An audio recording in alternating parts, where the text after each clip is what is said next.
Ask him to come up here. Tell him to come up here. We got enough Tell him he needs to sit. going on. All right, good evening, everyone. We're going to get started here. Thank you, everyone, for joining us. Welcome to Community Board 9. Today is Tuesday, April 28th, and we're going to start out with our public session, and we have two presentations tonight. The first one is with representatives to New York City Transit and the New York City Department of Transportation, and they will present information on the status of the proposed Utica Avenue Select Bus Service. So if you guys could come on up.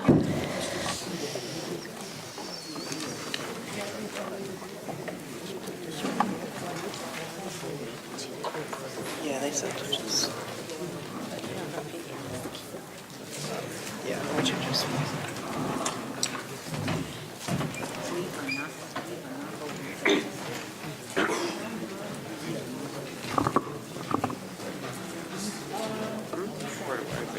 You can just hit it. Okay. All right. Good evening, everyone. Can everyone hear me? All right. I'm Evan Bialystotsky from New York City Transit, and I'm here with Kyle Gebhardt from New York City Department of Transportation. And we're here to present about select bus service on Utica Avenue on the B46. So a quick rundown of what we're going to cover tonight. I'm going to go over the project, an update about the project to date. I'll present the draft service plan for the B46 SPS, Select Bus Service, and the B46 Local. And I'll turn it over to Kyle, who will discuss street design on Utica Avenue and the process going forward from here. So, the Utica Avenue B46 corridor was identified as a potential candidate for select bus service as part of our 2009 study, which was our Phase 2 study for bus rapid transit in New York City. It was ranked by by Brooklyn Public Workshop attendees as one of the 2 bus routes in the borough most in need of improvements, and we're here in 2015 to implement it. The route right now, B46, is characterized by very slow and crowded trips. It's the second busiest bus route in the entire city, carrying nearly 50,000 passengers each day. And as you can see in the graph on the pie chart on the right, within a quarter mile of the B46 corridor, the residents, most of them are dependent on public transit to get to work. This is from census data in the past few years.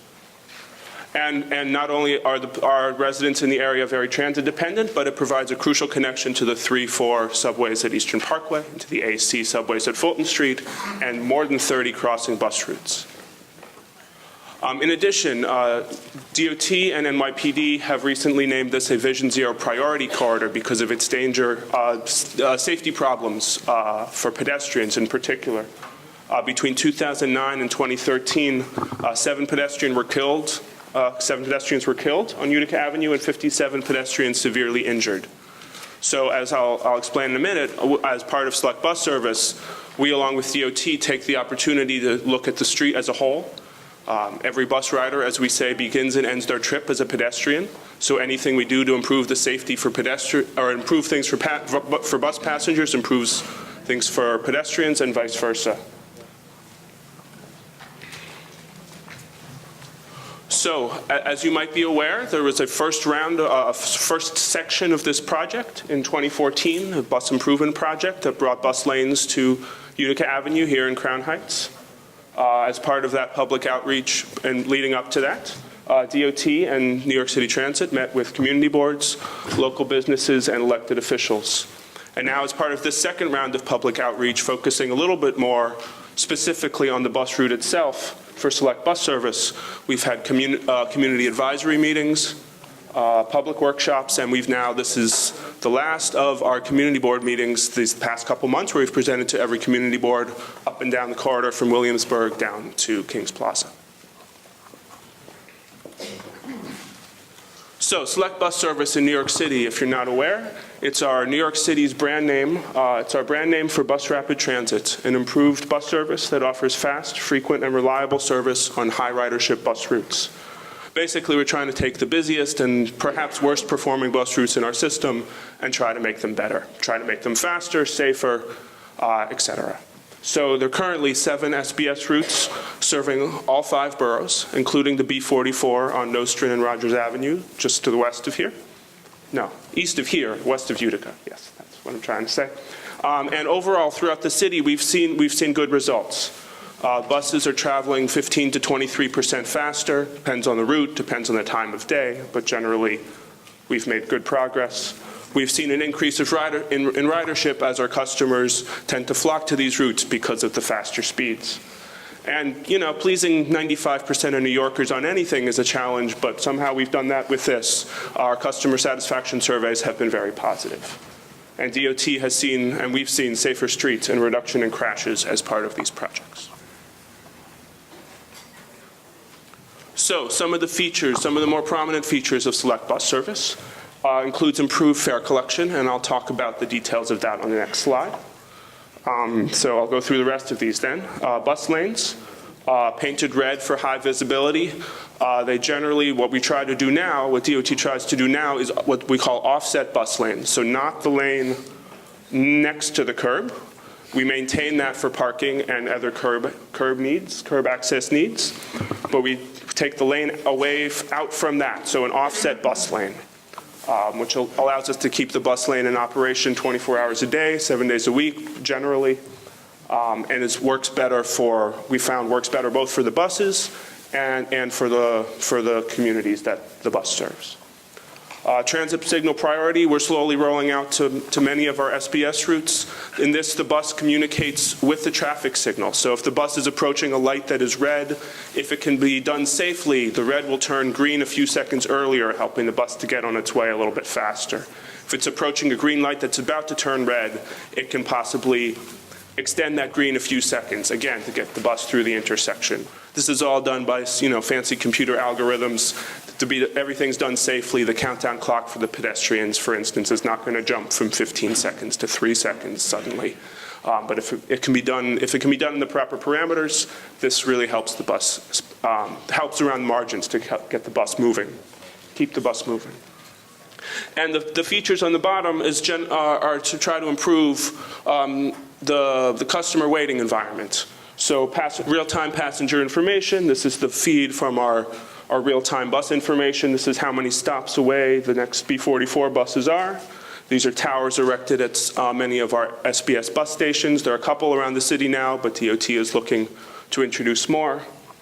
Improve station amenities, widened sidewalks, landscaping, and pedestrian safety improvements.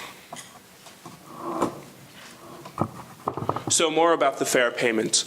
You might be familiar with this from B44 on Nostrand Avenue, but you might also be familiar with every other bus route in the city. It was particular busy ones where you're waiting for the bus, along with 50 other people, let's say, rush hour.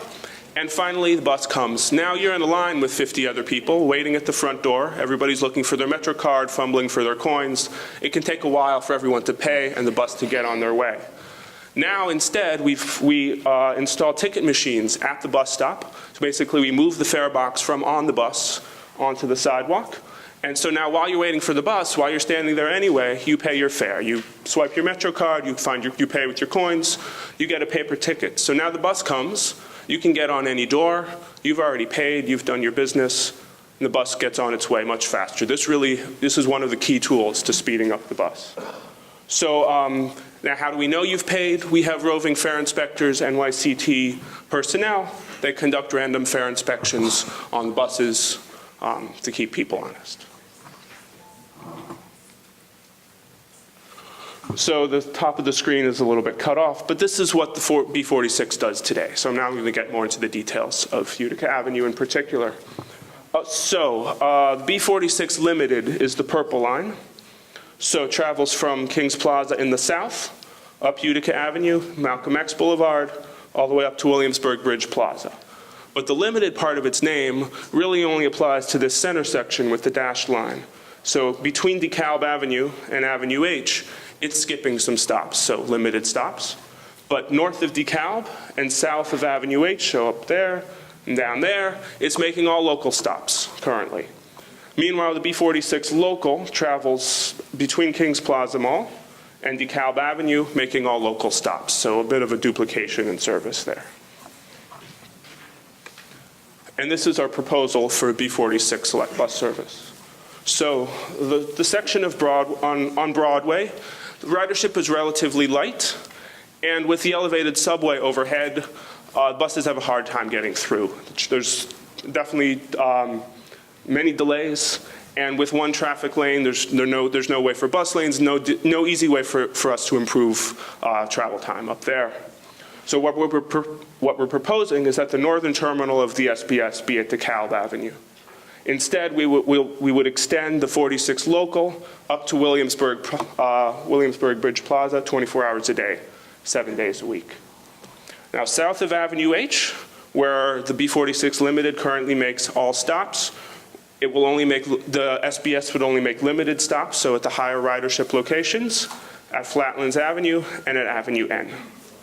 And just as a point of interest, we would continue to use the same buses that are out there now, the 40-foot standard non-articulated buses, though the current plan is that we are receiving a shipment of brand new 2015 model buses that will be used when select bus service is launched. So a little bit of a zoom in here in Community Board 9. Not so many changes here in the neighborhood. All the limited stops, the 3 limited stops at Eastern Parkway, Empire Boulevard, and Winthrop Street would remain. As select bus service stops, they would get those ticket machines. And the local stops, which are the light blue circles, would remain as local stops. So now I'm going to turn it over to Kyle from DOT, who will talk more about the street design changes. All right, thanks, Evan. I just want to talk to you a little bit about the street design portion. So as probably many of you are aware, in CB9, we actually implemented a project last year that implemented bus lanes, left turn bays, and left turn restrictions in CB9 between St. John's Place and Church Avenue. And we've been monitoring this project. The point here was to speed up the existing limited and local bus service, but also kind of lay the groundwork for select bus service this year. And we've been monitoring it, and it's been working pretty well so far. The B46 limited and local travel times have decreased 8 to 15%. Vehicle travel times have actually decreased 20 to 25%. That's not to say that traffic is great on Utica Avenue. We all know it's a very congested corridor. There's lots of needs there, but it seems to be flowing a little bit better at least. And because this is working, we're not proposing any changes in CB9. Because it's working, we want to just maintain that and implement the fare machines as Evan talked about for select bus service. We do want to extend this design further south on Utica Avenue. So the similar design that we had of bus lanes, left turn bays, and turn restrictions, and then also looking at adding more truck loading zones and curb regulation changes to make the street work a little bit better. And so just in case you aren't familiar with kind of what a basic section of the street looks like, we essentially have, So as Evan explained, we have the offset bus lane, which I think works a lot better because it provides this curb access. Cars are still able to access the curb, trucks are able to make deliveries. But then at intersections where left turns are allowed, we put in a left turn bay here. And what this helps with is on Utica, before we did this project and further south, you kind of have 2 lanes each direction that don't work that well. If you're in the left lane, you're behind a left turning vehicle. You're in the right lane, you're stuck behind a double parked car. This tries to get all of the traffic that's not through traffic out of the way. So we have 1 lane for through traffic that comes through, left turn bay for left turning vehicles, buses stay in the bus lane, and right turns can be made from the bus lane as well. So it just kind of tries to smooth things out and better reorganizes the street. So that's the kind of design we want to try to propose south of Church Avenue. Again, no changes in CB9 for this year, but longer term, we'll be looking at doing more capital improvements to the route. So some of these items that Evan talked about, transit signal priority is something we want to try to do as soon as possible, either this year with the launch or possibly early next year. Then we'll start doing the construction of bus bulbs. So this is those sidewalk extensions that allow, as you see right here, it allows the bus doesn't have to pull into the stop, where buses have a harder time aligning with the curb. It creates more pedestrian space and space for a better waiting environment for the bus. So a lot of the SBS stations south of Eastern Parkway, where the street's a little bit wider, we'll look at being able to put those at all the SBS stops. And then some of those other amenities Evan talked about, the real-time information, new shelters, plantings, benches, things like that to make it a lot better. And then looking at pedestrian improvements. Utica is a really high crash corridor. We want to see how can we make pedestrian safety better. So how can we shorten crossing distances, add high visibility crosswalks, put in pedestrian islands where we can, to really try to reduce the amount of people who are injured or killed in traffic. And of course, when we do all this, we want to coordinate resurfacing Utica Avenue as well with this work. And so a few next steps, we've been presenting all the community boards. Based on the feedback we got, we want to, and what we'll get from you guys tonight, we want to finalize the service plan that Evan went over for both the SBS and the local. And then this summer, we want to look at developing a more detailed implementation plan. And you'll start, seeing some changes. You won't see the street marking changes. They'll just be south of Church Avenue. But you'll see fare machines, starting to be installed in the summer. And that's all because we're looking to launch this in September is what we're aiming for. And so with that, we just want to open it up to any questions you guys might have.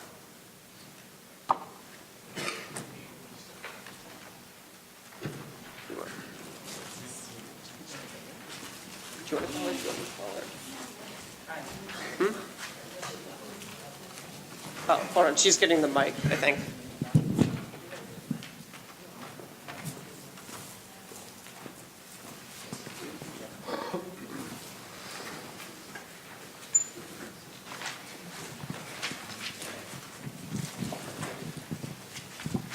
Hi, I take the 46 bus every day. Mm-hmm.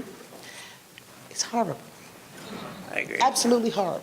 I don't know who's doing your surveys that say this is a good change or whatever, but seriously, for the past 15 years on that 46 bus, a select service bus that's not going to turn on Broadway?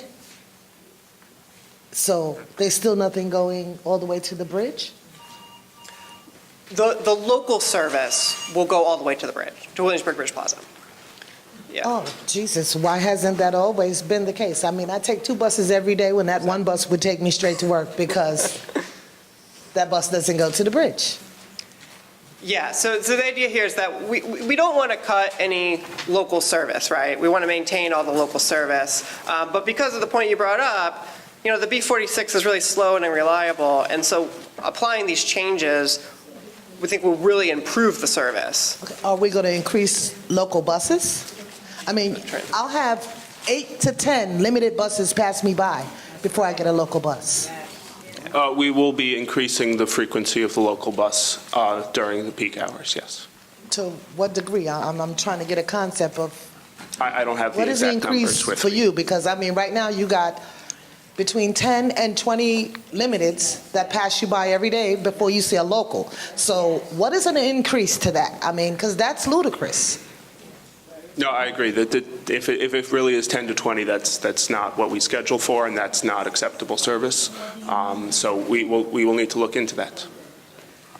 And one thing just to add, one of the big improvements here is sometimes the B46 has problems with its reliability, right? It gets stuck in traffic, and they start bunching together. So you'll see 4 buses come at once, then you won't see one for a while.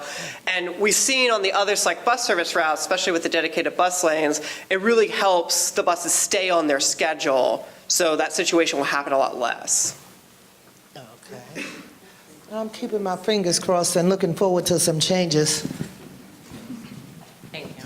Hi, good evening. My name is Simone Bennett. I'm actually the chair of the Transportation Committee, and I find it very interesting that this was not brought to committee. We have not discussed this. This is the first I'm hearing, well, I'm not the first I'm hearing of it because I'm very familiar with the changes and the new demarcations on Utica Avenue. However, I'm very concerned that you're standing here telling us that service on Utica Avenue is slow and unreliable, And this is not going to make it any better because we're not getting anything more. As you said, you're looking to maintain what is already in place. I don't see how this is beneficial for us. We know that Nostrand and Rogers Avenue, the 44, has not been beneficial for us. It's been done nothing but take people who are not in our community, drive them through our community as fast a rate as possible, and leave the drivers, one of whom I am myself, to sit in traffic that is unreasonable simply to avoid a ticket. I'm really, really concerned about this. I know you're saying that you're here simply to, as a proposal and to consult, but and I know that there are federal dollars involved as well. What do we really have to say about this? If it's nothing and you're just here to present to us and that's why it wasn't brought to committee, so be it, let us know that up front. But why are we doing this? What is the point of this? So if we have no input as to how it's going to actually work. At least the thing to address about, what the benefits can be here.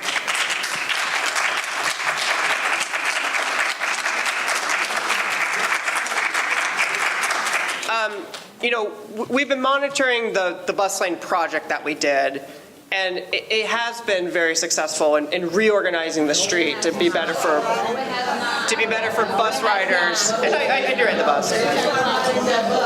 To be better for bus riders and drivers.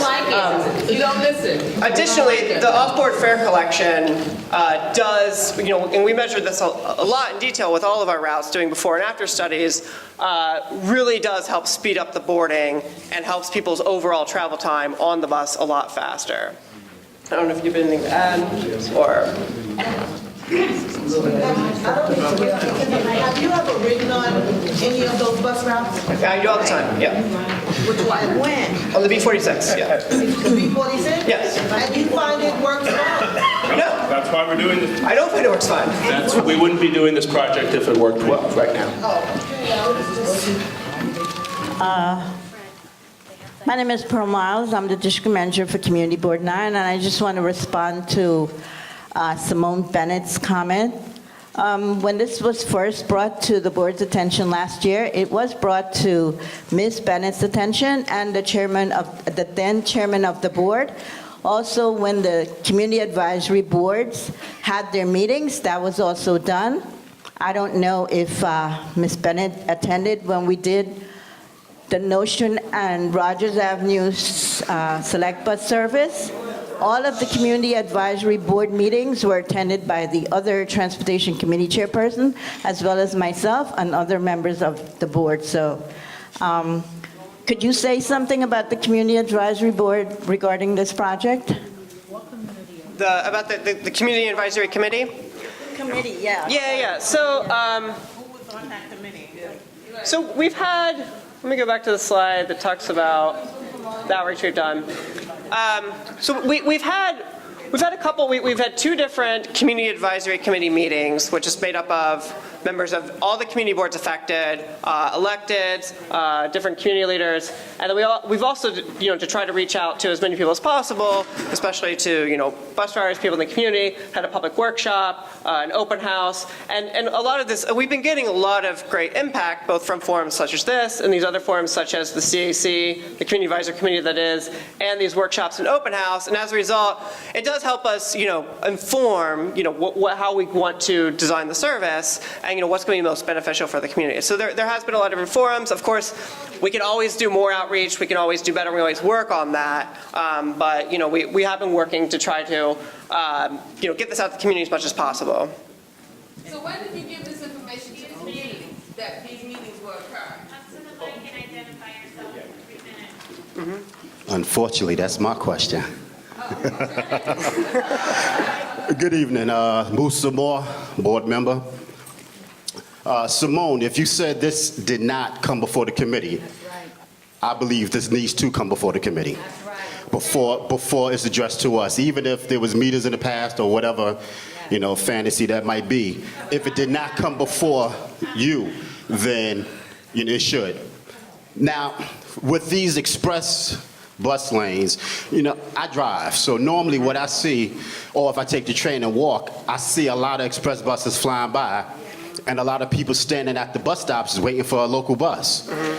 For this to be effective, you would have to increase the local services, so this way, the 20 people on the express bus are not benefiting from the express while the 100 is still waiting outside in the rain or snow or 90 degrees.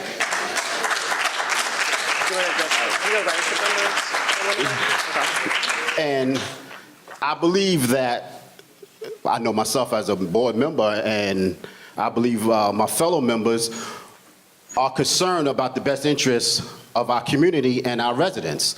And we do not want to force them to have to wait again much longer. While it was stated earlier, people traveling from Williamsburg to the other side of town. Yeah. And they're not stopping in between. This community is not a route for sightseeing or to window shop. So if I may address your comments, sir. We will continue, as I said, we will be increasing the frequency of the local bus. We regularly monitor the ridership on all of our bus routes, and we match the frequency to what we see out there. So we will, if there's need for even more local service beyond what we are proposing for next fall, we will add it. The majority of B46 riders now currently take the limited, and we would continue to expect that with select bus service. And as I said, there will be 3 select bus service stops within Community Board 9. So this is certainly not all about people coming from South Brooklyn going to North Brooklyn or anything like that. This is serving Community Board 9, we feel, in the best way we can propose. You didn't even hear us. You didn't even hear us. You didn't even hear us. Denise Mann, my question is pertaining to the kiosks. Eastern Parkway and Utica Avenue is a well-traversed area. Where are you going to place kiosks, and how many of them are you going to place? And the second question is, when you come out of the subway from the train, you usually just insert your Metro card. Is that still going to be the standard procedure to get on the bus? So your first question, Eastern Utica Avenue and Eastern Parkway is one of the busiest bus stops in the entire city. Our current plan is to install 5 of these, 5 Metro card machines there and 1 coin machine, which is the most we ever do. We haven't cited specifically where on that sidewalk in the current bus stop those machines will be placed, but looking preliminarily, there's room on the sidewalk for them. As to your second question, yes, instead of when you get off the subway and you dip your Metro card on the bus, instead of doing that dip on the bus, you'll now be doing it on the sidewalk while you wait for the bus to arrive. So it's a similar procedure. The only difference is that you would get a paper ticket, which you would hold on to for the rest of your trip.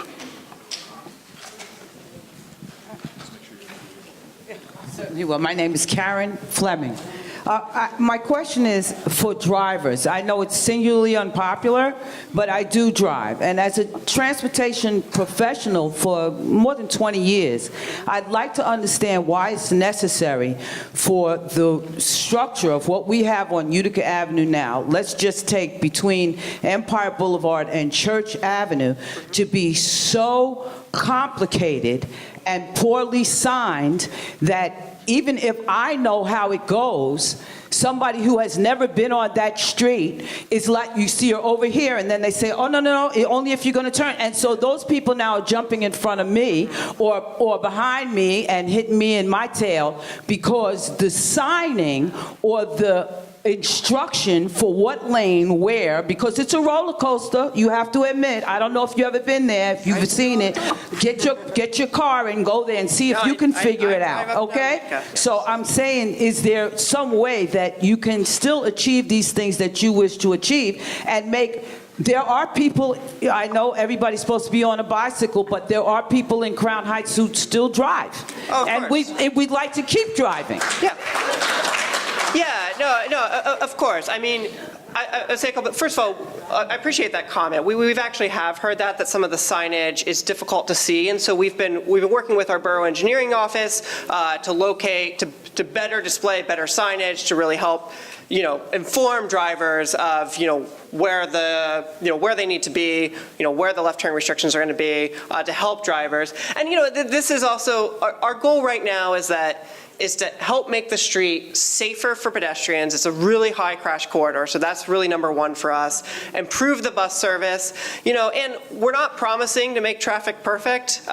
Utica Avenue is always going to be congested, but we do want to make it function better. And so, we've been trying this out in the section we've done CB9 so far, and, we're looking to apply that further south, but we've also, through our experience and through hearing from people, we will make slight changes to make it work a little bit better further south. And then eventually when we do the capital project, we can also readdress some of the details in the CB9 section as well. Hi, my name is Alicia Boyd.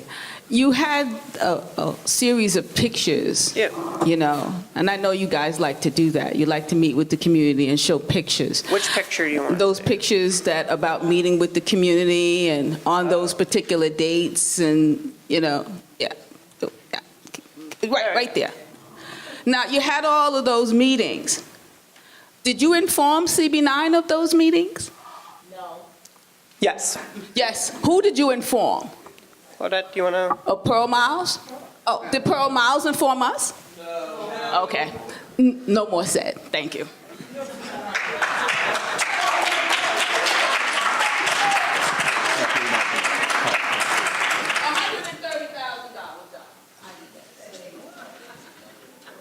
Good evening. My name is John. Could you go to the drawing that shows the street design? Yeah. Okay. In that street design, I noticed that on Nostrand Avenue, similar thing was designed with the dedicated bus line. And I guess the improvement of your engineering department is so that you can increase the throughput is that red line, that red path, right, for the buses only. Now, in real world, when I'm driving down the car lane with increased traffic, when you have all the buses, in theory, all the buses are supposed to move continuously in the path that you guys estimated is going to increase the throughput for everybody to get on and off and keep it going. When you're driving this traffic and one of the street lanes is full of cars, and now all the buses are still stuck in that one lane throughput, did you guys estimate you're still going to increase and help the community, that you're still going to have the throughput you're looking for, even when you have increased traffic on the single lane? Yeah, so, this is something that, we monitor the project, as much as possible. So we're always seeing what the impact is to both traffic and bus speeds. Now that we have bus time, we can get really detailed data on that. And we can get really good data as well on what the traffic speeds are. And so, it doesn't, you're right, it doesn't always, in reality, it's not always perfect, right? There's always some things that change, sometimes buses will have to go around each other and that sort of thing. But right now, we think that this is an improvement. Okay. Well, my main question is, since you already have places like Nostrand Avenue that's already designed that way, and I'm sure you must have data collection with MTA, how much bus throughput for 2014, 2013, that shows the exact percentage of increase that's helping the community. So you should have been able to estimate the same analysis with Utica Avenue based on similar designs. Yeah, on a similar design on Webster Avenue in the Bronx, we've seen increases in speed on the bus between 15 and 23%, depending on the direction and the time of day. So that 15 to 23% is what we should expect on Utica Avenue with, I understand no it's like guarantees, apples to apples. but we've seen improvements in the Bronx, in Brooklyn, and Manhattan. 15%, so that's probably the best that we can get out of this design. Well, maybe it'll be 23%. Right. Yeah. Just one. Hi, my name is Jamal Pollard with the Brooklyn Borough President's Office. I was just wondering, is there a way that you can time the lights to be in sequence? Because it's nothing more frustrating as a driver to be at a light and you see in the intersection down the road is green, and by the time the light that you're at turns green, that's when it's turning red. Yeah. So if the lights were in sequence, wouldn't traffic flow a little better? Yeah, most definitely, you're right. And so as a part of this project, one thing we worked on doing last year is doing a signal optimization between Broadway and Kings Highway, and that's something we're monitoring to also see, because there's always changes we can make, so we can synchronize the signals and optimize them so they can process as many vehicles as possible on Utica Avenue. So yes.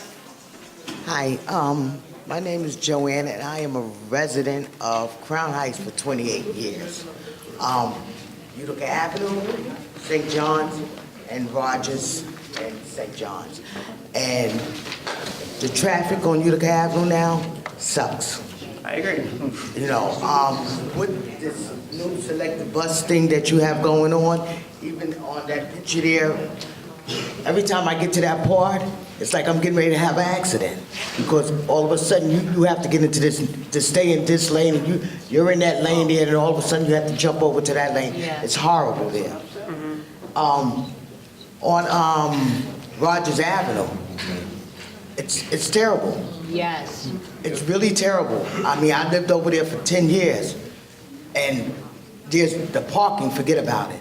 You know, everything is just making things flow down towards Williamsburg or wherever more faster. It's horrible. And I think this whole idea is something that wasn't considered. You know, they had no consideration for the people who live actually in Crown Heights. It was all centered around people getting from Williamsburg to one side and from that side back to their side. So I would say two things. The first thing is that we know that the majority of the riders on the B46 are actually mostly using it in the section in Crown Heights. So, you know, this is not aimed to, in fact, you know, the SBS isn't going to go to Williamsburg Bridge Plaza.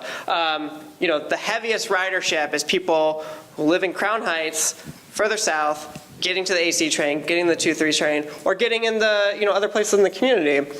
So we really think it will benefit both people taking the local and the SBS service in Crown Heights.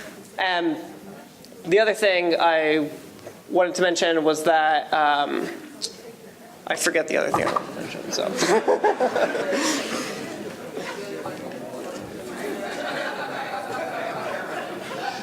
Hi, I'm sorry. The first time I didn't give my name, Augustine Blackwell.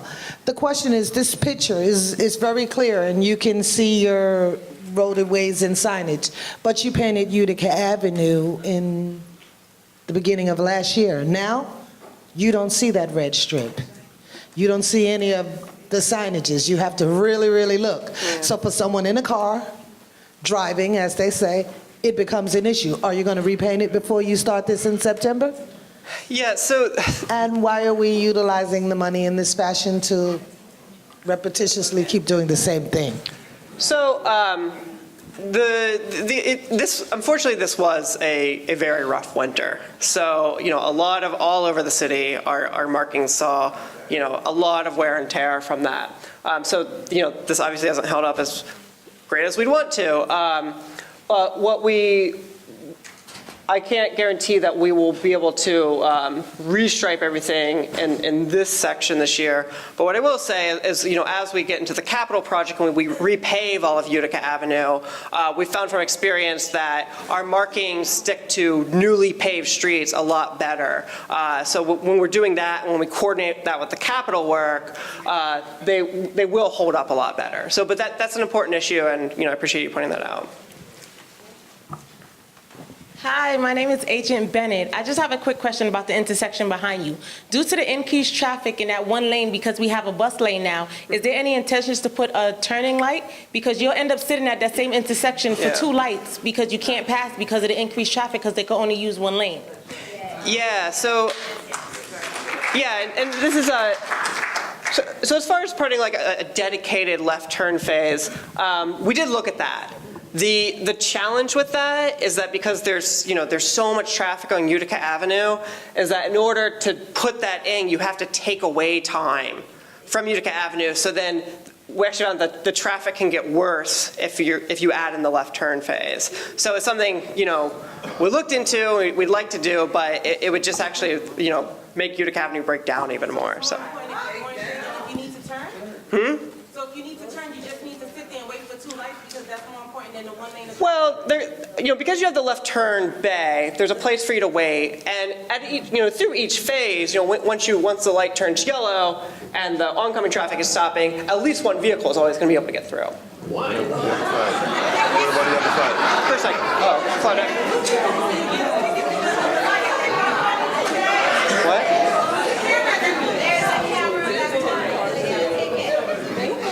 Okay, yeah, and sorry. This is also something that we're studying right now. We're doing a thorough traffic analysis, to see to make sure that we always want to make sure the street design is going to accommodate all of the traffic that's going through.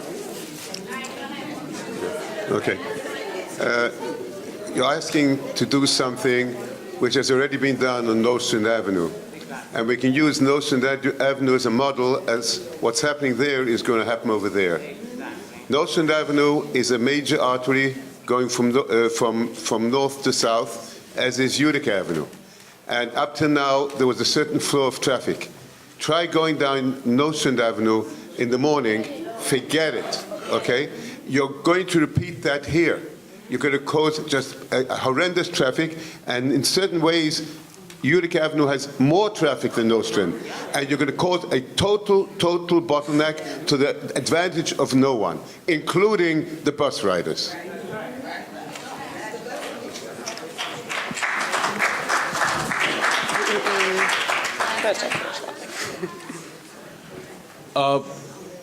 Okay, so I have a last, hopefully this is a two-parter, very, very quick though. First one, I hear a lot from my neighbors. What kind of mechanism is there in terms of getting commentary after the fact? Because I know the SBS for the 44 came through, and we have a lot of complaints, but I'm not sure how that commentary is getting back to the DOT or the MTA and how that's being processed. Is there a mechanism? How do we get in touch to say this is not working? That's part one. Sure.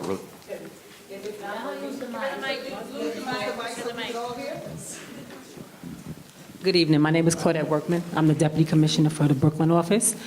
If it's not working, we don't just install anything and leave it. We will come out. We will make sure that it's working. We will monitor the location.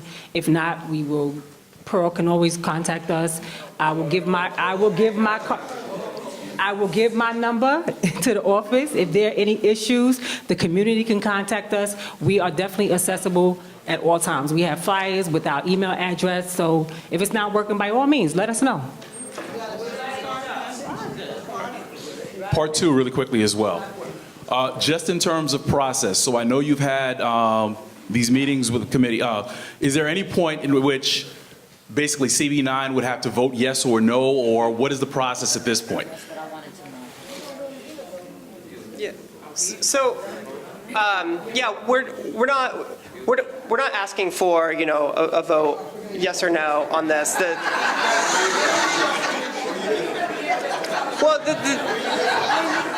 my God. Sorry. All right, come on. Respect the speaker, please. Let him answer the question. Okay, let me just be clear to everyone. We're not here to inconvenience the community at all. That's not our goal. Like I said, if there's an issue, by all means, let us know. We've installed this throughout Brooklyn, throughout Manhattan. We didn't ask for support from the community because in most boroughs, it works. We haven't really had any major issues. You all are saying that you do have issues. We're going to look into that. So it's not to inconvenience you at all. That's not the goal. It's really not. We're here to present it, to let the community know what we plan to do, and to take your concerns and your questions back. That's what we're here for. Thank you. Okay, thank you very much for the presentation. We're going to move on to our second item in the public session. Ms. Karen Ho, if you're present, will present information on the Lefferts Community Food Cooperative, a member-owned and operated food store open to all. She's not up here? Karen what? Oh, is she here? Karen O, are you here? No. Okay.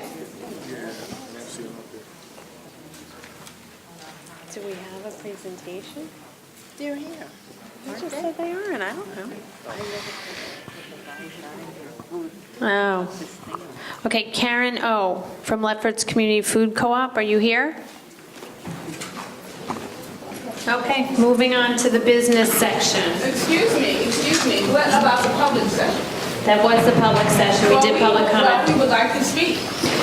What would you like to speak on? Well, could I have the mic? I would like to speak. You speak on the You speak on the agenda item, we've already discussed the first So item. you're telling me that if I have a concern with this community, I can't speak about anything. No, take it to the committee. Excuse me. Start. Okay, moving on to the business session. We're going to do roll call. Am I allowed to sit there and speak during the public session? You had an opportunity, did you come up and speak? To the agenda. I have other things that I want to talk about concerning this community. And I have a right, I am a member of this community. You stated Do you have a right to interrupt the meeting? Board meeting that you were going to have 3 minutes for the public to speak. I am a member of the public. 3 And I minutes. would like to 3 minutes and that's it. Okay, so Public session closed and then we're moving to business session where there will be no interruption and no public comment. Is that clear?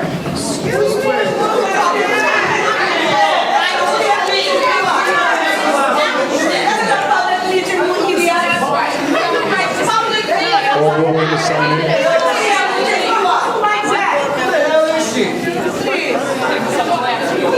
If all board members please come sign in. All board members please come sign in.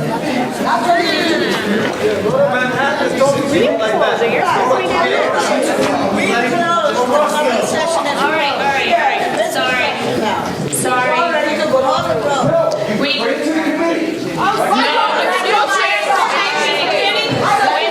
Excuse me. You cut joint water.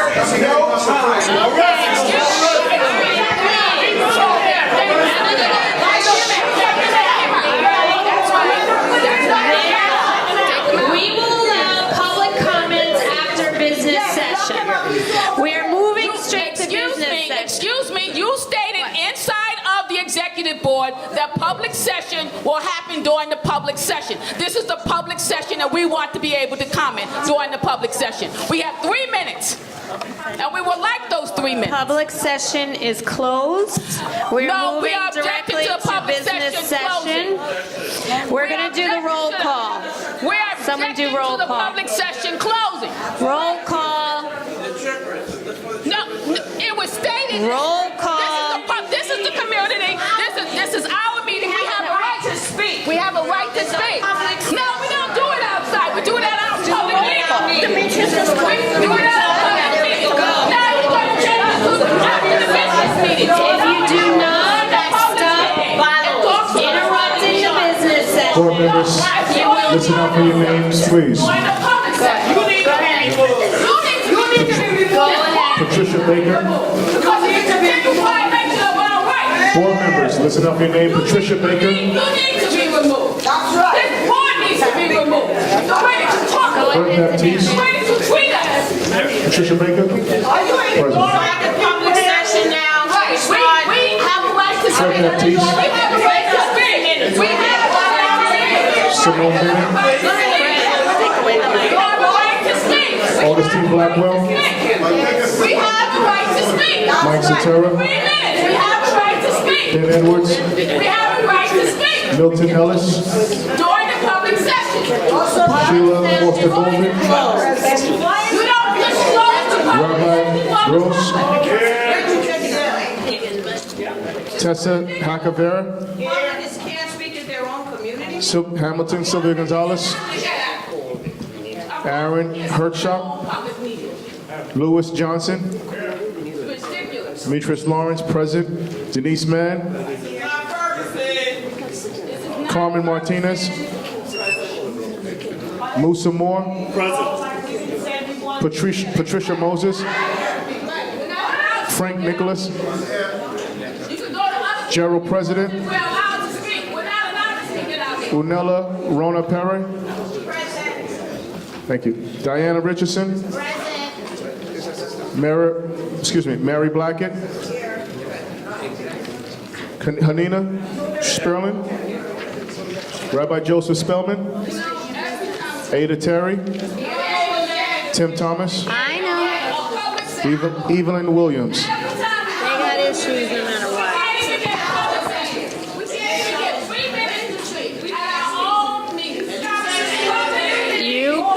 There will be time for public comment after the business session.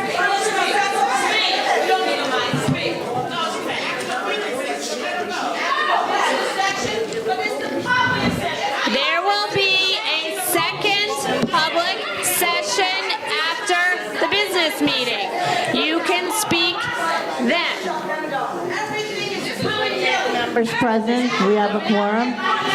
28. 28 members present. 28 members present, we have a quorum. We need to be able to speak. You can speak after the business session. Public session. There will be a second public session and action because we're moving on to business.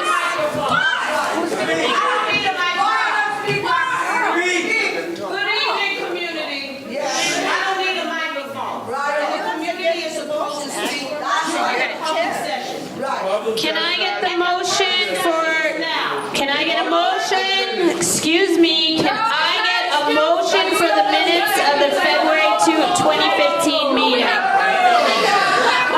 I've had enough with being interrupted. You have a choice. You have a choice here. You can either speak at the second public session or you can be removed for interrupting the meeting. You have a choice. We want to speak during the public session. Alicia Boyd, I'm asking you one last time.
Give it.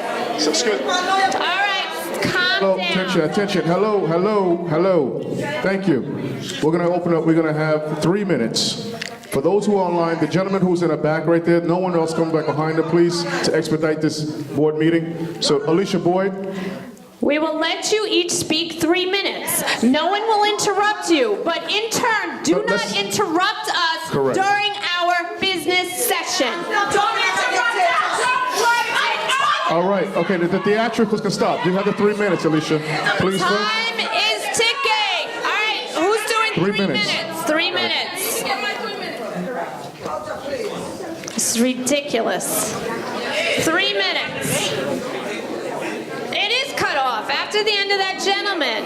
Let's go. No, you're not in line. You are. Next person. The first person for 3 minutes, You're please. up. 3 minutes. Let's go. Attention, please. Quiet. Good evening, community. Gentlemen, please. Good evening, community. 3 minutes. Start the clock. Hello. Start the clock. I got it. Let's go. 3 minutes. Hello. Board members, please. Can you hear me? No. I'm going to wait until it's quiet. No, you're member is wasting yelling. time. Your member is yelling. No, I'm not going to over your member. Alicia, if we stopped every time you interrupted, come on. 3 minutes starting now. Now, let's go. Start at 3 minutes. Clarence Norman is a known felon with a history of corruption charges. Clarence Norman's indictments include extortion, grand larceny charges of forcing judicial candidates to hire favorite consultants in exchange for party nominations, stealing $5,000 from the party and $7,000 from the state legislature. Several indictments were sealed that had connections with other politicians. Clarence Norman's convictions include extorting money from judicial candidates, stealing from re-election committees, accepting and soliciting illegal contributions, and sentenced to 3 consecutive jail terms for 1 to 3 years for a total of 3 to 9 years in prison. Carmen Martinez was Clarence Norman's campaign treasurer and was given immunity to testify against him regarding illegal campaign contributions during his trial. Carmen was given funds for one of Norman's illegal party transactions. While being illegally placed on Community Board 9 by Eric Adams, Carmen resigned from a $140,000 comptroller's job for stealing time, 14 years, resources, and other unspecified misconduct based upon a conflict of interest board investigation. Carmen is currently working on the Shirley Patterson campaign and helping to solicit more community board candidates onto CB9. MTOP has requested FOIL about the community board members to find out where they work, where they live, because there's serious issues of conflict of interest that reside on this board. There are very fraudulent behaviors that are being exhibited on this board, and we need to know why. It's time. So we're asking at this point that our FOIL requests be responded to so that we can do our own investigation of the CB9 members to ensure that the continuation of illegal activities being done by this board is exposed in this board. And we will keep coming up here every year and every month to disclose of what's happening here. Thank you. Next.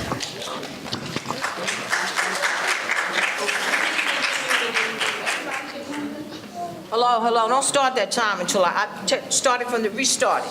Ma'am, you started speaking. Started. Good evening, community. The ULIP Land Use Committee is an illegitimate and illegal committee. Thus, the draft letter generated from this committee is also illegal. Moving forward, the community must be included in a newly formed ULIP committee and the process to draft a letter as required by law. Here are the violations by the ULIP committee and the law to substantiate that their actions were indeed illegal. According to CB9 bylaws, Article 8, Section 8.2, members of a standing committee must be appointed by the chair of the board. Non-board members, in this case residents of the community, shall be appointed by the chair of the board and or the chair of the committee. The chair of the committee shall be appointed annually by the chair of the board. Here's what happened. as documented by the March 15, 2015 FOIA request. 6 members of the EULA committee were illegally appointed by Jacob Goldstein and Michael Satira. Neither Jacob nor Michael was the current chair of the board or chair of the committee. Pearl Miles, district manager, appointed 1 non-board member to the EULA committee, and for the same reason, in Article 8, Section 8.2, this is an illegal appointment. Lastly, out of approximately 30-plus non-board members' community application submitted from community residents for appointment to the EULA committee, only 3 community residents were appointed by Laura Imperiali, acting chair of the board. Article 8.7C of CB9 bylaws state, committees shall encourage the participation of community members, of communities on committees. Are the appointment of 3 community residents out of 30 some odd applicants encouraging participation? First and foremost, Laura Imperiali is an interim chair and the director of government affairs for Thule Construction Company. Yes, she's a lobbyist for a construction company. Laura's title, Director of Government Affairs, says it all. She secures contracts from DEP, Department of Sanitation, city agencies. There is clearly a conflict of interest for an interim chair to make decisions on the land use of our community and work for a construction company securing city contracts at the same time. Laura Imperiali did not give public or written criteria for choosing these non-board members. How is it that candidates that she chose have less than 3 years residency in this community and 1 even lives outside the community? How is it that none of these chosen candidates are people of color? Now that's discrimination.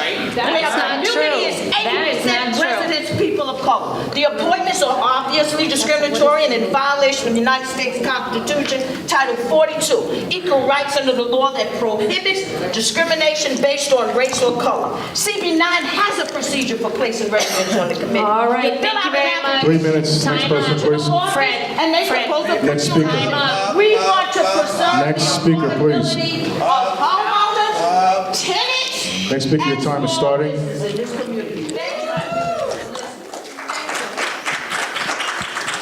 At Brooklyn Community Board's eighth request, the Department of City Planning undertook the rezoning of Crown Heights West in 2005. 8 years later, City Planning came back with a proposal for public review. Community Board 8 balked at the massive upzoning of Franklin and Bedford Avenues.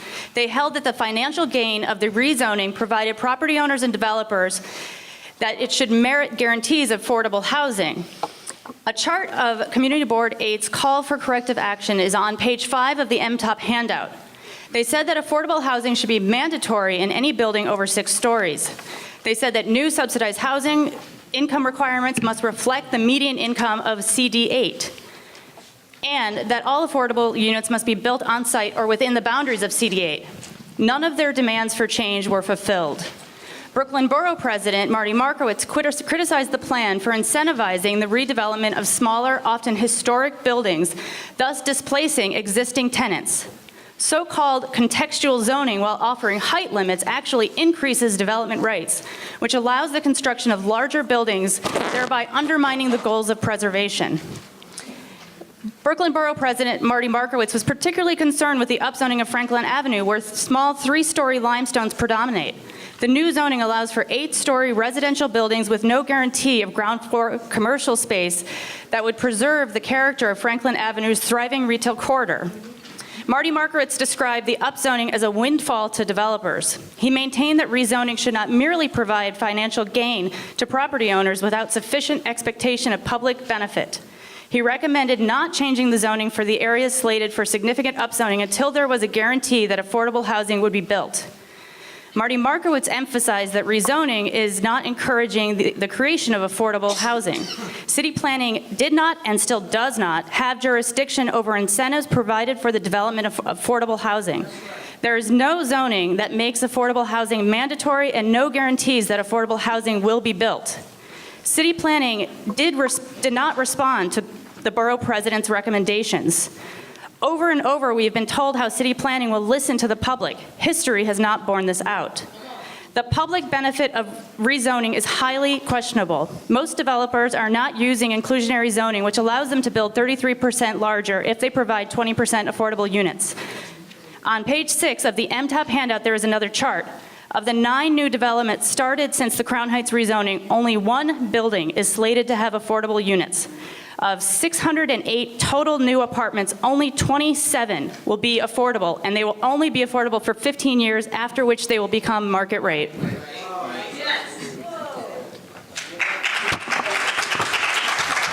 3 minutes starting. You started? Okay, ladies and gentlemen. State your name. Sorry, state your name first. My name, okay, start again. Lorraine Thomas. Okay. Ladies and gentlemen, attention must be brought to the numerous incidents in which white men, who are CB9 members of the executive board and committee chairs, have behaved in an aggressive, disrespectful, and extremely negative manner, as well as admonishing women of color, specifically black women, for utilizing their right to voice their opinions at community meetings. This issue needs to be addressed, brought to the forefront, and stopped before it escalates into violence. Every incident that has been documented can be viewed on tape. On December 2nd, 2014, at 890 Nostrand Avenue, CB9's office, during a bylaw committee meeting, Warren Burke, chairperson of the bylaw committee and member of CB9's board, approached Joyce Stewart, a community resident, in an aggressive and threatening manner and put his face extremely close to her face in an attempt to intimidate and frighten her. A formal harassment complaint has been filed with the 71st Precinct. On February the 11th, 2015, at the School for the Deaf, during a ULIP committee meeting, Tim Thomas, CB9 board member, moved aggressively and extremely close to Alicia Boyd's body in an attempt to intimidate, frighten, and prevent her from speaking.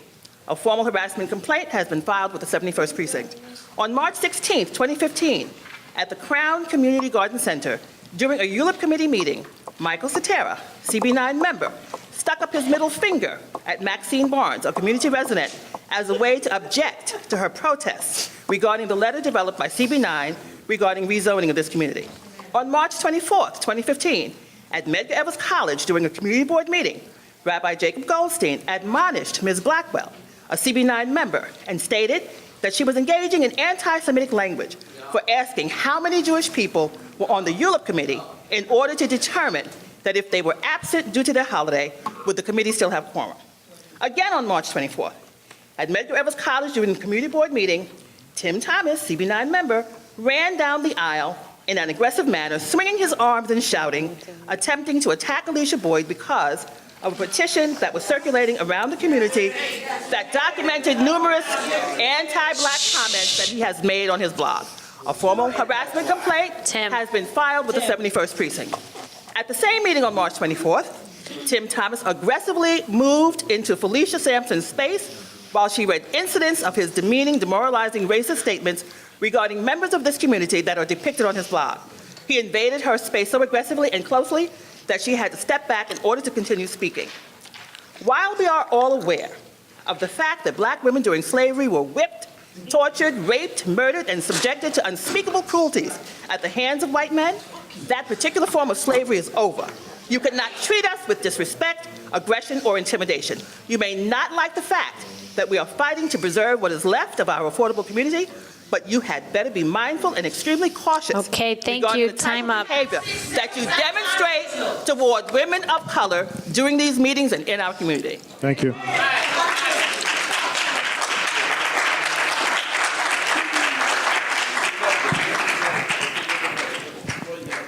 Three minutes. My name is Felicia Sampson. I'm going to be reading a petition. We, the undersigned, request Pearl Miles, District Manager of Community Board 9 Brooklyn, be removed from her position. Her performance as a manager has been unprofessional, abusive, and even illegal. As the district manager, she has engaged in illegal activity, falsification of voting records, abusive behavior towards the public in the open, and a host of other offenses.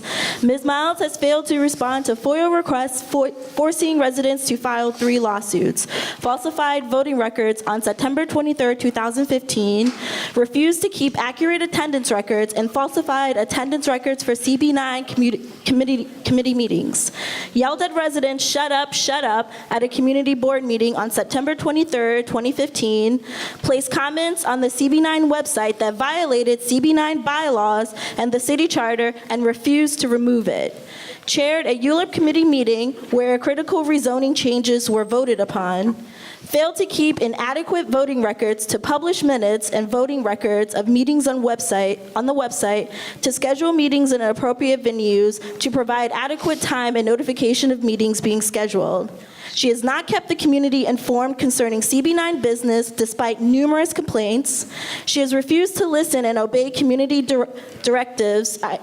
For example, on September 23, 2015, she has displayed very inappropriate behavior and mannerisms during public community meetings,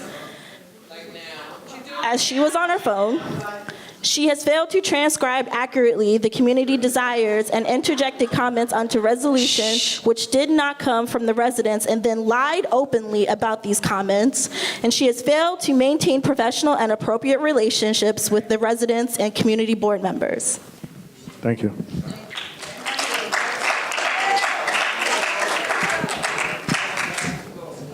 Alan Berger with Concerned Citizens for Community-Based Planning.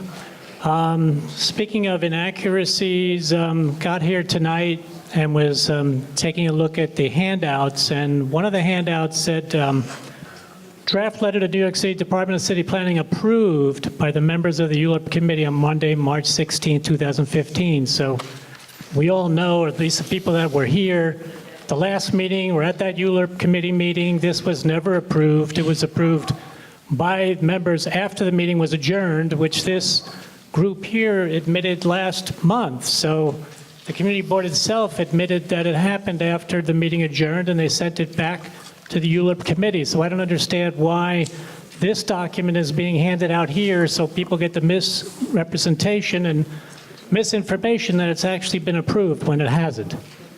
So could this be removed, this document can this be corrected for the record? We'll have those notes amended. Thank you. Can it be corrected for the record, though? I mean, that's clearly, you guys even said it last month. Yes, it's on the record that Right. there was no vote and it was sent back to committee. So like I just said, we will amend those notes and correct them. Thank you. Okay, that closes our public session. Let's continue with our business session. With roll call, 28 members are present. We have a quorum. Can I get a motion to approve the minutes of the February 2015 meeting? Can I get a motion, please? Can I get a second? A second. Okay, all in favor? Okay, we're going to move the motion. Thank you. Laura. Oh, I don't know. Who made the motion? Tell me your name again. I'm sorry. I apologize. Okay, and same for the minutes of the March 2015? Oh, Demetrius. Minutes of the March 2015 meeting. Can I get a motion to approve? There's no minutes? No. No, not yet? Okay. District Manager's report.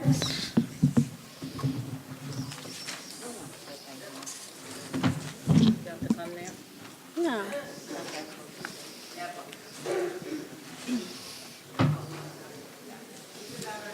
Good evening, everyone. My report. Didn't go to court on March 26. I got hurt, and there's no new date for a court appearance. Want to thank Council Members Cumbo, Mealy, and Eugene for the great-looking sanitation baskets on the corners. Thank you. Met with the new commanding officer of Patrol Borough Brooklyn South, who is Assistant Chief Stephen Powers. Discussed various public safety issues, myself and other Brooklyn South district managers. I received the request from the community for the installation of a new bus stop for the northbound B41 on the east side of Flatbush Avenue, north of Lincoln Road. I submitted that request to New York City Transit, and I'm waiting for them to respond. Attended a meeting with the Department of Transportation along with Michael Sotera regarding the status of the reconstruction of Clove Road and Melbourne Street. The discussion centered on the shortage of funds to complete the project. The project needs an additional $3 million. The agency indicated that they're looking at removing the committed funds, $1.6 million, from this project. They now want to just put asphalt down on the 2 streets and close out the project. No complete reconstruction, no passive sit-down park. This project has been languishing for lack of funding for more than 10 years. A lot of time and energy was invested by Community Board 9 for a reconstruction project that would not only fix the streets and the underlying infrastructure, but would also address the community's need for additional open space. The stumbling block has always been accessing the required funding. This project is too important for us to accept this alternative. There is absolutely no guarantee that DOT will ever restore the funding, nor schedule a reconstruction project in the future. They said that themselves. Requesting that the community board take action to secure the additional $3 million in funding for this project from state and city officials so that the community can benefit from a well-constructed street with new underground infrastructure. Also discussed was the project marker for this project, which is being donated free of cost, acquisition and maintenance to the community by the artists and pro bono designs. The agency will get back to us with follow-up information on the next steps for the artwork. Potholes, I continue to submit potholes that I see in the district for repairs to be filled and made safe. Encourage all community residents to call our office, 718-778-9279, to report any potholes they encounter. There's going to be a new city bench installed in front of 44 Empire Boulevard by DOT. Attended a briefing on the zoning for quality and affordability proposal. The briefing discussed outdated zoning regulations that do not reflect today's housing needs, and the 4 primary goals of the amendment as follows.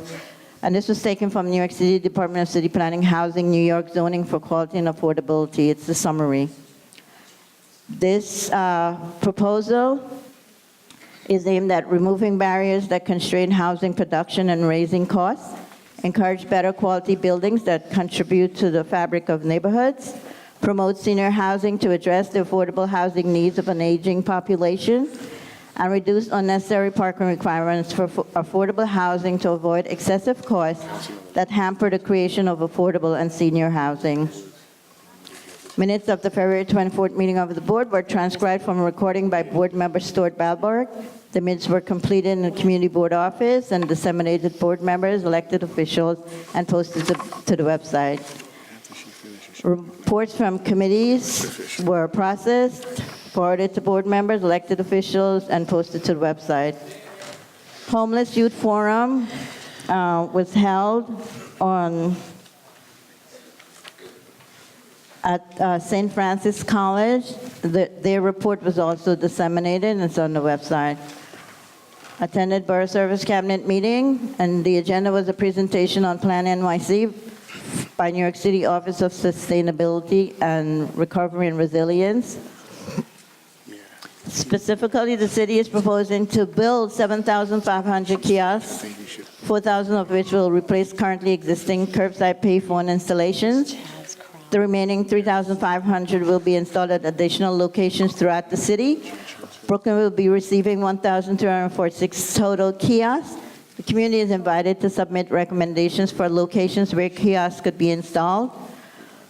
The recommendations will be considered at a May 2015 meeting of the Transportation Committee and recommendations brought before the full board.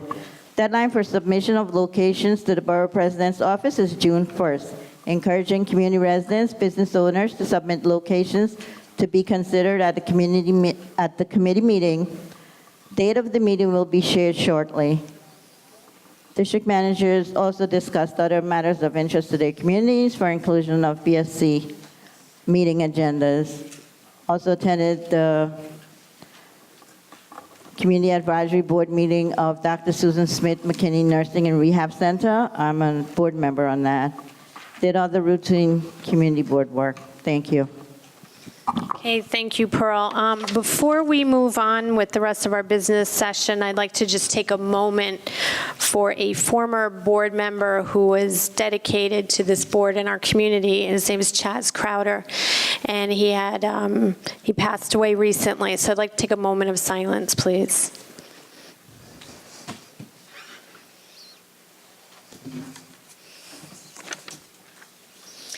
Okay, thank you. I'd also like to acknowledge we have some guests here tonight, Judge Janine Edwards, Councilmember Lori Cumbo. We have a representative from Letitia James's office, Brian McLaurin. Excuse me, could you please? We let you speak. It's time for me to speak now. We also have a representative from Ken Thompson's office. Sorry, I cannot pronounce the first name. I can't read it. We have Joseph Yanis from Walter Mosley's office, Honorable Eric Adams' office, Jamal Pollard, Kings County Hospital Center, Andrew Diaz. We have someone from Medgar Evers College, Matthew Pitt from Lori Cumbo's office, and Judge Michael Gerstein. And I know we also have a guest here from the Brooklyn Public Library. Thank you for coming. If anyone would like to speak, take a few minutes to speak. Oh, I'm sorry, and Reuven from, drawing a blank, Jesse Hamilton's office. Thank you. Now we're going to move on to committee reports. Let's start with our nominating committee. That's last. Why is it last? That's last. Why? Because they have work to do. The other reports are just reports. Okay, okay. I'm being advised that that's going to be the last committee to discuss. Do any of our committee chairs have anything they would like to discuss that's not in the meeting minutes or something they'd like to emphasize that took place at their meeting? Fred? Just very briefly, I wanted to say that I want to thank all the members of the Education Committee who've come out for the meetings for the last couple of months. Last month, we did something very different where we actually had a joint meeting with Community Board 8, which went very well. For those who don't know, CB9 shares School District 17 along with CB8. CB8. So one of the mandates in our bylaws is that wherever possible, especially when we share common concerns, we should be trying to meet with these other community boards. So that's the first time we've done it, at least in my recent memory, and it was very positive and productive. We're going to be doing that again. We have our next community board meeting scheduled jointly again with CB8. That's going to be next Tuesday, May 5th. And this time we've also got an additional partner where CB3 will be joining us as well. The idea being that we all have our children in common. Just because they cross a parkway doesn't all of a sudden make them different kids. So we're trying to make sure that we're working jointly on the issues that matter for our kids' education. We have a lot of things that are coming up. As a matter of fact, if you have read the paper, one of our schools in our district, I think it's MS 354, one of the things they're looking at is a consolidation plan. So there are a lot of things that are happening educationally that we want to make sure that we're educating ourselves on, and we want to make sure the community board is aware of things, and we are also speaking out in terms of what we feel are in the best interests of our children and our community. Thank you. Thank you.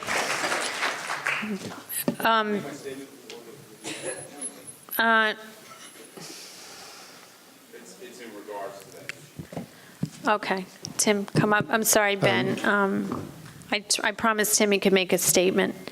Thanks, Laura. Silence, please. I apologize for all the times I've gotten angry. As my wife knows well, I have a quick temper, but I forgive easily. So people who have been very angry at me, I'm not holding any resentments. I hope you don't hold them against me.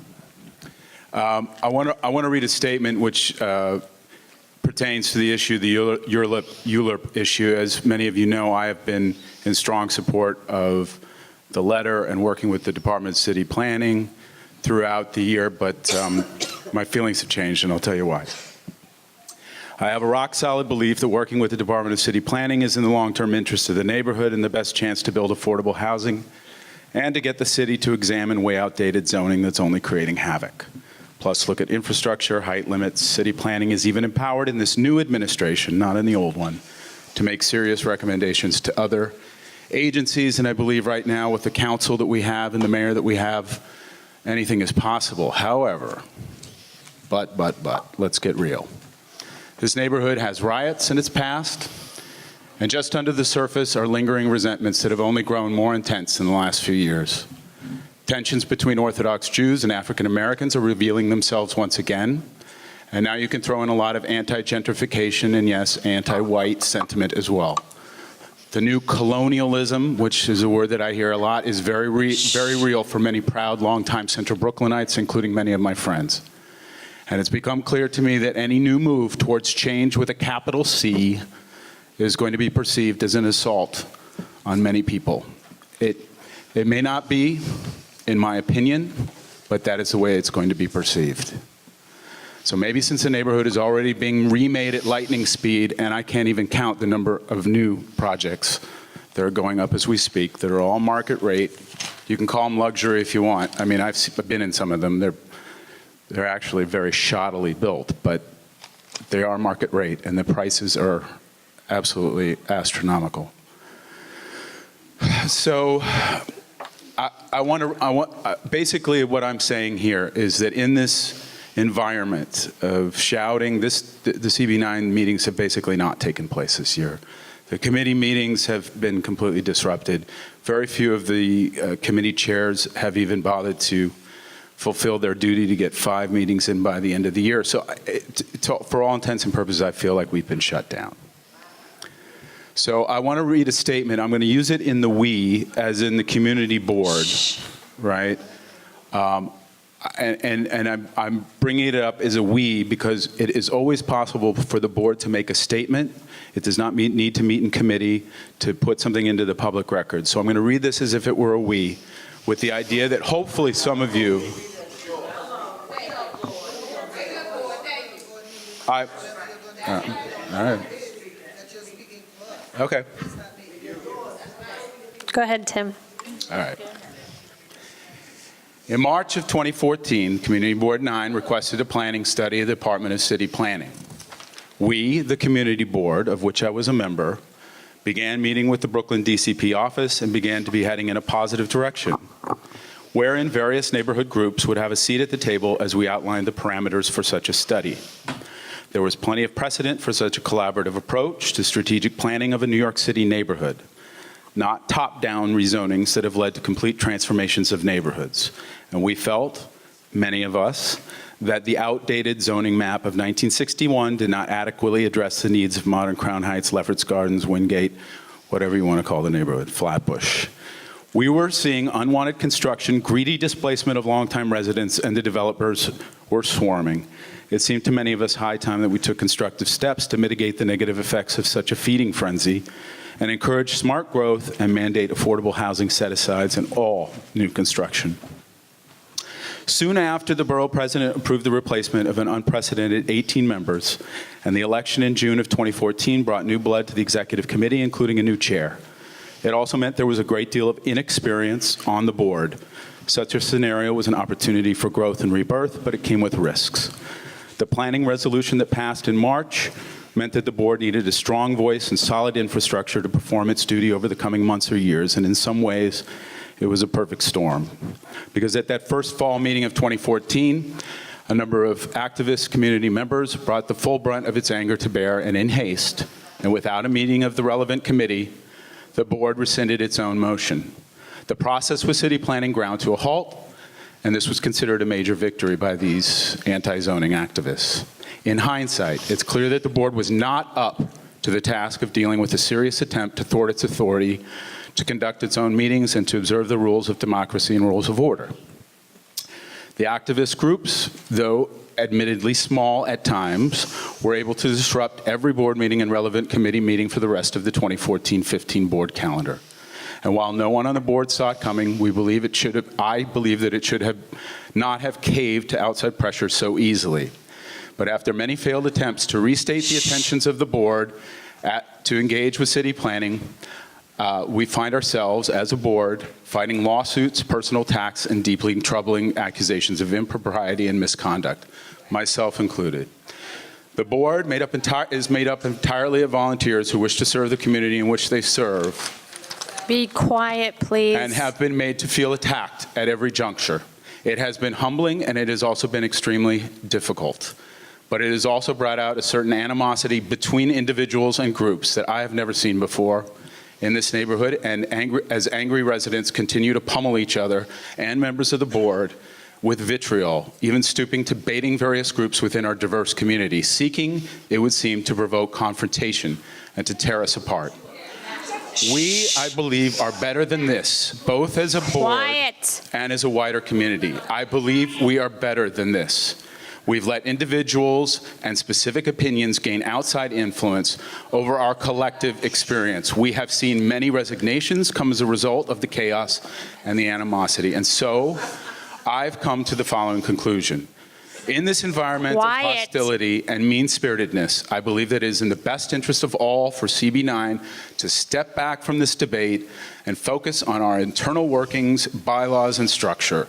Development is taking place all around us at a breakneck speed, but we risk doing great harm to our sense of dignity and civility if we begin to strategically plan under unhealthy conditions. And over the next few months, we, I hope, will strengthen this board, hold new elections, and develop deeper committee commitments to all the issues that must be addressed by an effective community board. And as a result of these, I would like to encourage my fellow board members who would normally think of voting yes for this, to abstain, and an abstention will count as a no. And I would like to not move forward on a resolution at this time. I believe that Ben Edwards will be coming up to bring this to a vote, and I would ask that people give abstentions. Thank you. Thank you, Tim. Very well said. No, there's no motion on the floor. Ben, did you want to comment on your committee?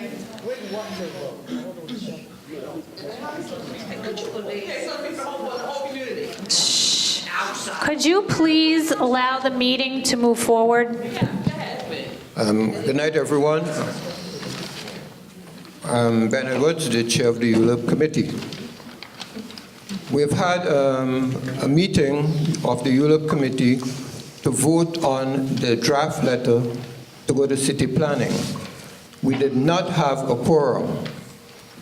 So tonight I'm going to move a motion to ask the board that we move forward and have a full board vote on that draft letter. Who would second?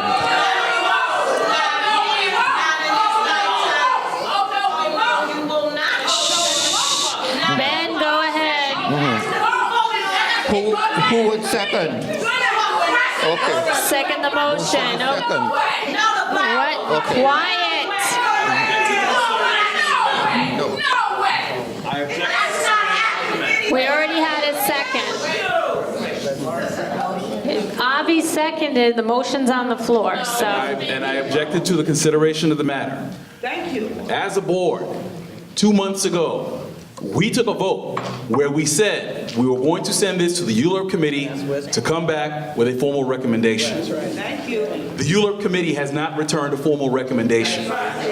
There is no reason why we should be considering this. We should let the ULIRP committee do its work, have a vote, yay or nay, whatever that is, and then it comes back to the full body. We are getting ourselves into a whole world of trouble over process. And we are compromising our own integrity and credibility at the same time. At this point, if that is an agenda item for the next ULIRP committee, you let the committee do its work. So, at this point, for Parliament and for transparency, Madam Chair, you can rule it in order, or if you were going to rule against it, no, actually, I take it back. Let's go back. My objection needs a 2/3 vote if we're not going to do this. That's correct. A 2/3 vote to sustain my objection. I would like to hear from our board members. Would you like to vote on this tonight, or would you like to send it back to ULIRP? A yes, a yes vote means we vote on it tonight. I'd like hands raised. Raise your hands. Board members, if you would like this to be voted on this evening, please raise your hand. Pearl, are you?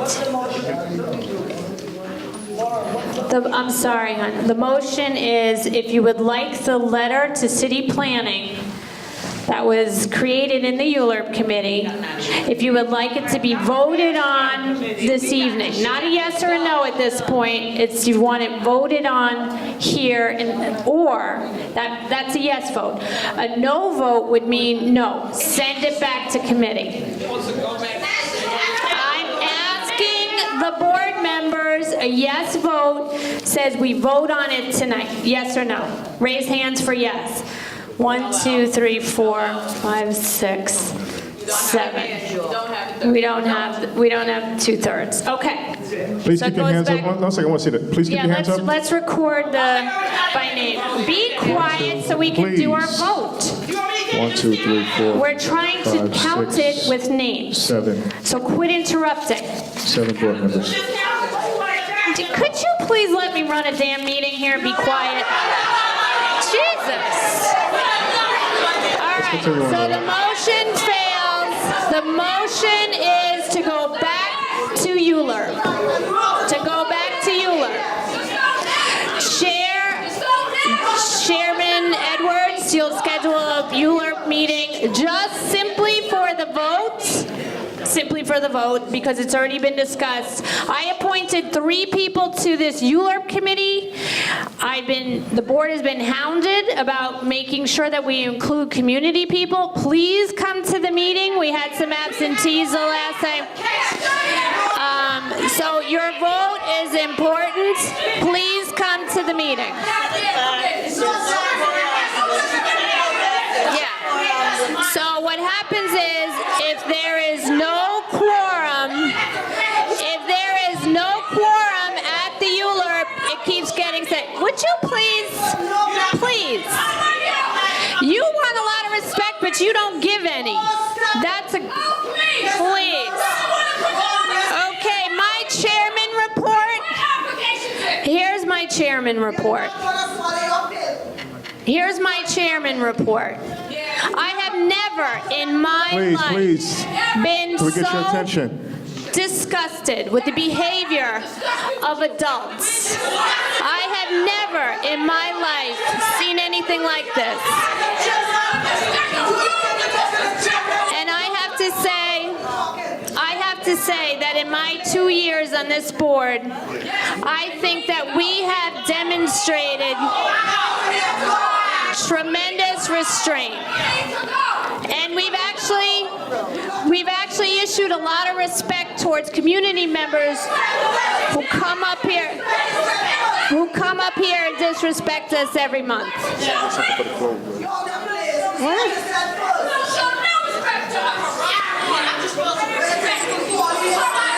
And I worry about this community where I raise my son, where all of you live, and where you raise your families.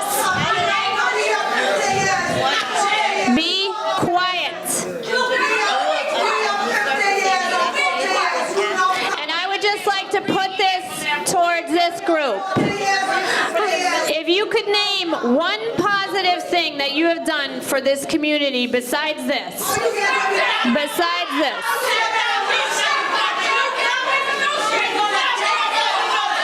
This is the thing that she's looking for the board to vote on to get the money for Clove Road, this section right here, yeah. Why did she bring it up before? I thought she mentioned it. She read it. So we need, that's nice. You should be proud of yourself. Okay, so we're voting on this? She wants you to read it to the board to let them know we're trying to get the vote. Okay, one last item, my apologies. We are requesting that the community board take action to secure the additional $3 million in funding for which project? For the Clove Road Malbone Street reconstruction project from state and city officials so that the community can benefit from a well-constructed street with new underground infrastructure. Do we take a vote? Yes. So we're going to take a vote on that. Need a motion. Need a motion, need a second. So make a motion. So, what? We have to take a motion? I'm going to make a motion that we request the board members to secure additional $3 million from our city and state elected officials. Can I get a second? Avi, let's just, Avi. for Clove Road, for the repairs of Clove Road. So we're going to take a vote, board members.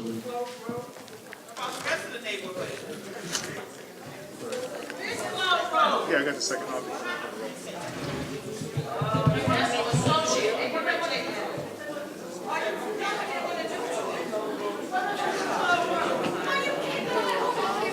Quiet, please. Board members, we're going to do a roll call.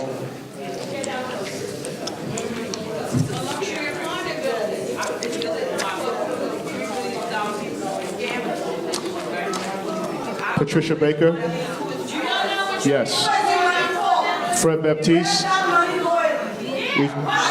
for God's sake. Well, if you paid attention when Pearl read her district She could read report, it one you more would have time. heard it. You could read it one more time? It's what the money's for? I will read it one more time. Clove Road, Malbone Street Reconstruction Project, Department of Transportation. I'm not reading the whole damn report. I'm reading this part. Yeah. Can I please Listen, finish? please, listen. Can I finish? Attended a meeting, this is Pearl's report, attended a meeting with the Department of Transportation along with Michael Cetera regarding the status of this reconstruction project. Discussion centered on the, would you please? God, it's like 5-year-olds. Discussion centered on the shortage of funds to complete this project. The project needs an additional $3 million. The agency indicated they are looking at removing the committed funds, $1.6 million, from this project. They now want to just put some asphalt down on the 2 streets and close out the project. No complete reconstruction, no passive sitting down park.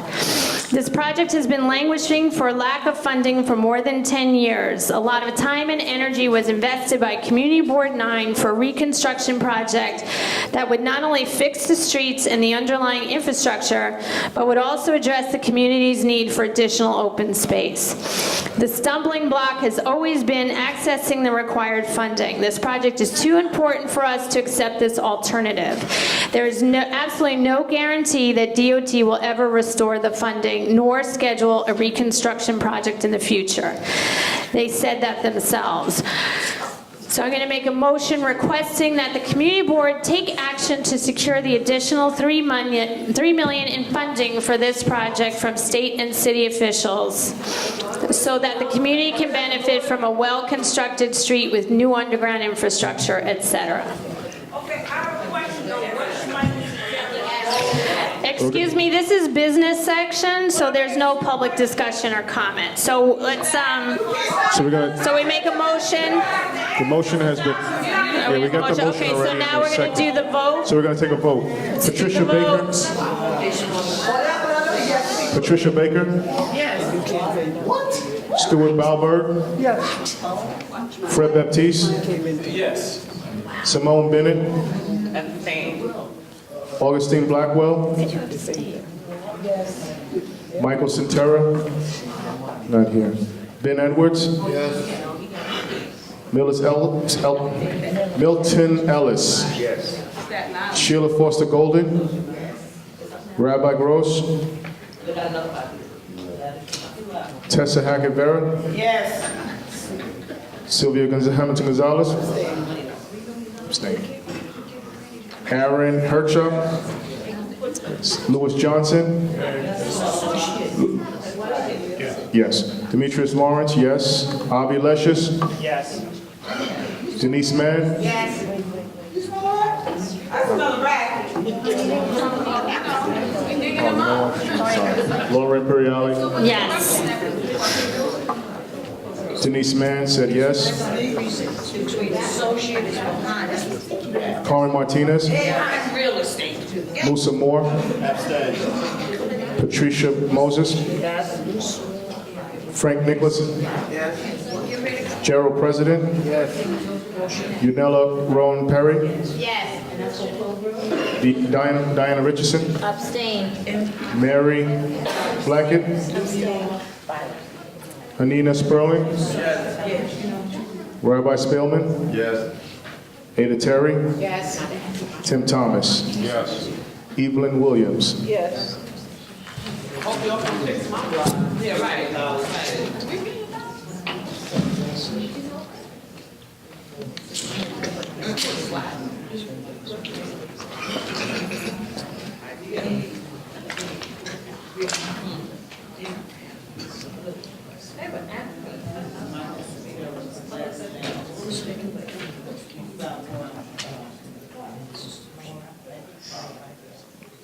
Four abstentions, 25 yeses. No nos. Motion passes. Okay, the last committee we'd like to hear from is the nominating committee. And as we discussed, there are vacancies currently on the executive board, one of which is chair, secretary, and treasurer.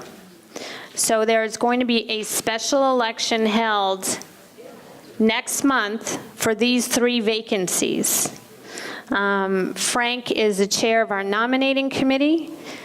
He's going to discuss the names that have moved forward. Then in May, we will have the elections for the special committee, then nominations in May for the entire full executive board slate. So the nominations are in May. June is when the elections take place for the full executive board. So go ahead, Frank. Thank you. Good evening, everyone. My name is Frank Nicholas, the chairperson for the nominating committee. Myself and the team that was involved in the nomination selection were calling all those board members that was interested in the vacant positions. Was Ada Terry, Sheila Golding, and Moza Moore. Excuse or Unella Roan Perry, and Augustine Blackwell, and A.V. Leches. So far, the results were, we have Demetrius Lawrence. And if you could raise your hand as your name is called out, please. And Fred Baptiste. And that is I'm sorry, for what position, chair? That's for the chair. And we don't have anyone for the secretary. So at this point, I think it will be opened to the floor for any board member that is interested in becoming the secretary to fill that spot. Thank you. If nobody else thinks, then he closes it, then he opens the floor for the secretary. That's how he does it. Okay. Well, you could have told us that ahead of time. So it's the 2 names. Ask if anyone wants to nominate anyone. Open the floor for the chair. Just for chair. And then open for secretary. So it's 2 nominations so far.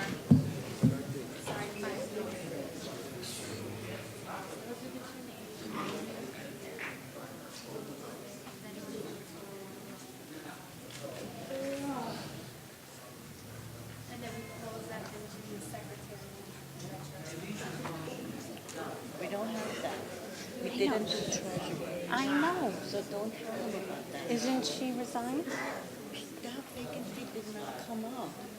She just resigned this month. It didn't come up. But it is open. We already discussed it. Listen. The bylaw said 2 months after the vacancy arises, which is June. Okay. Okay, so. So, I'm sorry, so only chair and secretary. Just like you did. Open the floor for chair. Okay. At this point, I will open the floor for anyone wishing to be nominated for the position of chairman. If you want to be... You can nominate themselves. You can nominate yourself. Somebody has to nominate that. If anyone wishing, you can stand up and just let's hear your name and nominate yourself. Let's close it up. I just want to withdraw my name for chair.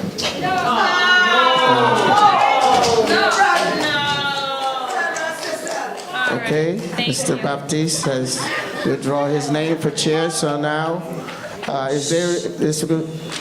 this nomination will be closed at this moment since no one else wants to, be nominated. Okay. Is anyone else here need to be nominated as chair? Would you stand and announce your name? Any board member? Last call. Anyone else need to be nominated as board member? Okay, as chair. Close. And do secretary, Frank. Okay. the position for secretary. Does anyone need to nominate from the floor for the position as secretary? Please stand if you're a board member. Thank you. Tim Thomas. For many, many years, this board was well served by Sheila Foster Golding. I would hope, despite some of the craziness that happened in the last year, that she would consider accepting my nomination as secretary. Sheila, would you do it? No? Okay. Well, I just want to say on behalf of the board, well, on behalf of myself, thank you so much for your many years. Okay. Going again, nomination for secretary. Anyone else here? Any board member would like that position, please? Wait, what's trying to going nominate on? very vigorously for Stuart Balbert to be the secretary. Okay. No need for seconds. No need for second. We just Okay. need one nomination. Okay, We're Stuart not voting. Albert for secretary. Okay.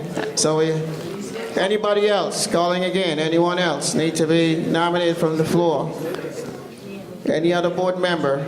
Going one, going twice? That's it. It's closed. So now we have Demetrius Lawrence and Stuart Albert. Thank you. No, it has to be 2 months after the position was resigned, so it'll be in the June election. So in June, just to be clear, we will then have elections for all of the positions. So it's chair, first vice chair, second vice chair, treasurer, secretary, and 2 members at large. So please contact Frank or any member of the nominating committee if you're interested in any of those positions. Yes, and so again, this nominating committee will continue the process for the June elections. Okay, is that clear? So please reach out to Frank. Thank you. Thank you. I think that's it. Do I have a motion to adjourn? Yes. A second? Thank you.